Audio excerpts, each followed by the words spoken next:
साहेब साहेब अरे उठा उठा उठा उठा बसा बसा. तुम्हाला दोघांना इथं का बोलावलंय हे लक्षात आलंय का? तुम्ही दोघेही मंत्री झालेले आहात. मला तुमचं अगदी कौतुक वाटतं. तुम्ही दोघंही इतके अडाणी. शासकीय धोरण कशाशी खातात याचा पत्ता नाही. तरीही तुम्ही दिल्लीकरांवर अशी काय जादू केली आहे की मी 4 नव्या चेहऱ्यांची मागणी केली तर त्यांनी 2 चेहरे तुम्हा दोघांचे निवडले. एक राज्यमंत्री तर एक कॅबिनेट मिनिस्टर. तुम्हाला दोघांना हिंदी धड येत नाही, इंग्रजीचा पत्ता नाही. तुम्ही नेतृत्वाला कसं काय पटवलं असेल? मास्तर बेस आहे साहेब आम्हाला. मास बेस का कास्ट बेस? तुमच्या जातीतले विभागातले कितीतरी उमेदवार आहेत की ज्यांना मंत्री करता आलं असतं, जे अधिक लायक आहेत. तळागाळात काम करत करत इथपर्यंत पोहोचलोय साहेब.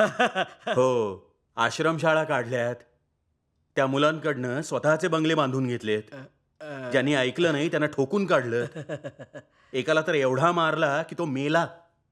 नाही साहेब, न्यायालयानं निर्दोष सोडले आम्हाला. त्यांनाही मॅनेज केलं. साहेब डीजीपी आलेत. हां, पाठवा.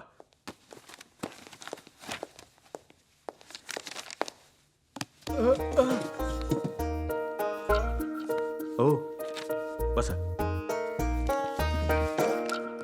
मानवी हक्क आयोगाचं महिला अत्याचारांच्या संदर्भातलं पत्र उद्या कॅबिनेटला चर्चेला येणार आहे. सर काय परिस्थिती आहे त्याच्याविषयीच्या गुन्ह्यांबद्दल? सर डिसेंबर ते मार्चच्या 3 महिन्यात रात्री 9 ते सकाळी 9 या वेळात जे काही अत्याचार झालेत त्यात गेल्या वर्षीच्या तुलनेत यंदा 2 ते 2.5% घट आहे सर.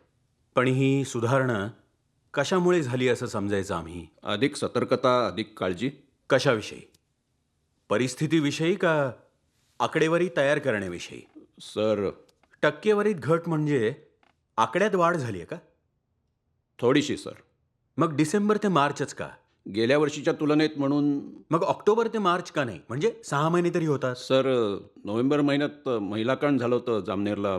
ते यात येऊ नये म्हणून. सर रात्री 9 ते सकाळी 9 टक्केवारीत घट म्हणजे अत्याचार दिवसाढवळ्या झालेत. म्हणजे गुन्हा करण्यासाठी रात्रीची तरी कशाला वाट बघायची? आणि हे सगळं कशामुळे घडलं?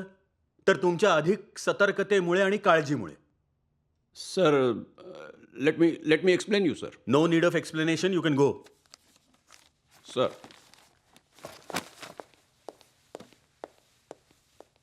राज्याच्या मंत्रिमंडळामधले जबाबदार मंत्री आहात तुम्ही आता. हो सर. डीजीपी आल्यानंतर गुन्हेगार असल्यासारखे घाबरून उभे काय राहताय? का काही जुनं आठवलं? नाही नाही साहेब, तुमचा काहीतरी गैरसमज होतोय साहेब. तुम्हा दोघांच्या फाईल्स माझ्याकडे आलेल्या आहेत होम डिपार्टमेंटकडनं. तुमच्यासारखे लोकप्रतिनिधी असणं म्हणजे लोकशाहीला लांछन आहे. लांछन या शब्दाचा अर्थ कळतो का तुम्हाला? डाग. तुम्हाला तुमच्या विषयीच्या माझ्या भावना कळल्या का? कुठलीही शंका राहिली नाही? नाही नाही. चला उठा, या आता निघा. थांबा, हे 2 बुके घ्या. घ्या, तुम्ही घ्या. बाहेर कोणी विचारलं तर सांगा साहेबांनी अभिनंदन करायला बोलावलं होतं. या आता.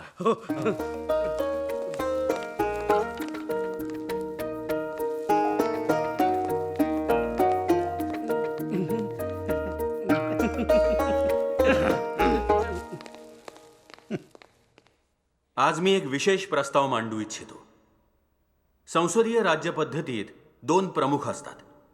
एक राज्यपाल जो नामधारी असतो आणि दुसरा मुख्यमंत्री जो जनमताच्या आधारावर सत्तेवर येतो. जोपर्यंत विधानसभेतलं बहुमत मुख्यमंत्र्यांच्या बाजूनी असतं तोपर्यंत त्यांना त्यांच्या पद्धतीनं काम करू देणं हे राज्यपालांचं कर्तव्य आहे. पण आपले राज्यपाल राज्यात कायदा आणि सुव्यवस्थेत बिघाड झाल्याचे अतिरंजित अहवाल सादर करून केंद्राची दिशाभूल करतायत. प्रतिमुख्यमंत्री बनू पाहणाऱ्या राज्यपालांनाच केंद्रानं बदलावं असा ठराव आपण पास करावा अशी माझी या मंत्रिमंडळाला विनंती आहे. असं कधी झालं नव्हतं. काय म्हणले साहेब, काय कळलंच नाही. साहेबांनी तर एकदम गुगलीत टाकला. केंद्रानं महाराष्ट्राला शेजारील राज्यांकडनं 1100 मेगावॅट वीज, एक महामार्ग आणि अपुरी राहिलेली धरणं पूर्ण करण्यासाठी 550 कोटी रुपयांचं पॅकेज जाहीर केलेलं आहे. सर, हायकमांडनं मुख्यमंत्री या पदावर आपल्यालाच कायम ठेवलं असलं तरी सुद्धा आपल्या विरुद्ध अहवाल देणाऱ्या राज्यपाल महोदयांनाही त्यांनी कायम ठेवलंय. याबद्दल आपलं काय म्हणणं आहे? असंही म्हणता येईल की एवढा विरोध असताना सुद्धा हायकमांडनं मलाच कृतीचा अधिकार दिला आणि बोनस म्हणून पॅकेजही दिलं. सर, मुख्यमंत्री हटाव पत्रावर आपल्याच पक्षातल्या 45 आमदारांच्या सह्या होत्या. हे कसं? षडयंत्र नेहमी आपलीच माणसं रचत असतात. म्हणून तर म्हणतात ना, मुझे मेरे दोस्तों से बचाव, दुश्मनों से मैं खुद निपट लूंगा. सर, पण मग दिल्लीला नेमकं काय झालं? No comments. मग काय प्रतापराव, काय विशेष? कशाबद्दल साहेब? नवीन सूट शिवून घेतलाय म्हणे. हं? चायला त्या टेलरच्या गावभर बॉम्ब केली आहे. सर, पण बाहेर असं बोललं जात आहे की हे सगळं षडयंत्र आपलंच होतं. कोण म्हणाल? कोण म्हणाल? पाठवली.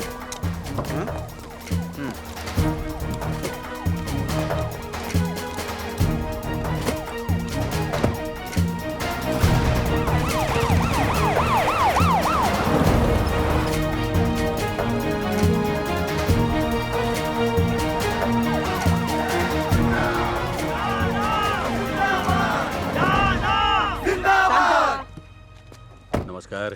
नमस्कार. काय शांतारामराव, ज्यूस वगैरे तयार आहे ना मोसंबीचा? नाही पण साहेब, अजून तसं काही ठरलं नाहीये ना. मग काय ठरल्यावर काढणार? मोसंब्या आहेत तशा.